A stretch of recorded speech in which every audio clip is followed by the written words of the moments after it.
Understanding Media: The Extensions of Man.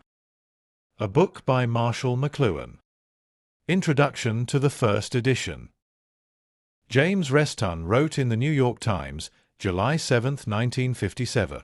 A health director reported this week that a small mouse, which presumably had been watching television, attacked a little girl and her full-grown cat. Both mouse and cat survived, and the incident is recorded here as a reminder that things seem to be changing. After 3,000 years of explosion, by means of fragmentary and mechanical technologies, the Western world is imploding.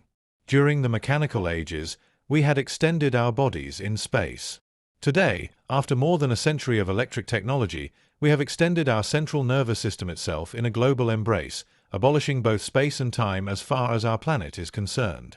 Rapidly, we approach the final phase of the extensions of man, the technological simulation of consciousness, when the creative process of knowing will be collectively and corporately extended to the whole of human society, much as we have already extended our senses and our nerves by the various media. Whether the extension of consciousness, so long sought by advertisers for specific products, will be a good thing is a question that admits of a wide solution.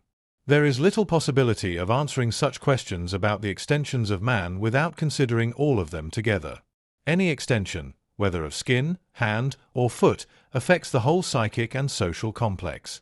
Some of the principal extensions, together with some of their psychic and social consequences, are studied in this book. Just how little consideration has been given to such matters in the past can be gathered from the consternation of one of the editors of this book. He noted in dismay that 75% of your material is new. A successful book cannot venture to be more than 10% new. Such a risk seems quite worth taking at the present time when the stakes are very high, and the need to understand the effects of the extensions of man becomes more urgent by the hour. In the mechanical age now receding, many actions could be taken without too much concern. Slow movement ensured that the reactions were delayed for considerable periods of time. Today the action and the reaction occur almost at the same time. We actually live mythically and integrally, as it were, but we continue to think in the old, fragmented space and time patterns of the pre-electric age. The theater of the absurd dramatizes this recent dilemma of Western man, the man of action who appears not to be involved in the action. Such is the origin and appeal of Samuel Beckett's clowns.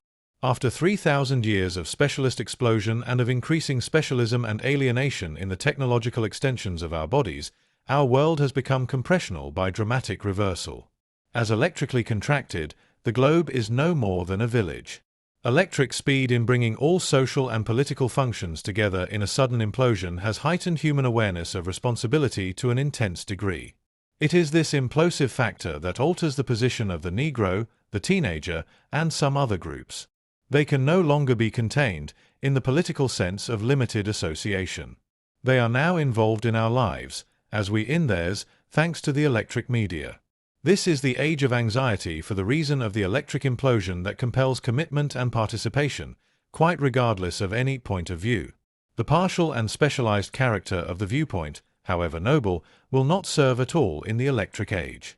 At the information level, the same upset has occurred with the substitution of the inclusive image for the mere viewpoint. If the 19th century was the age of the editorial chair, ours is the century of the psychiatrist's couch.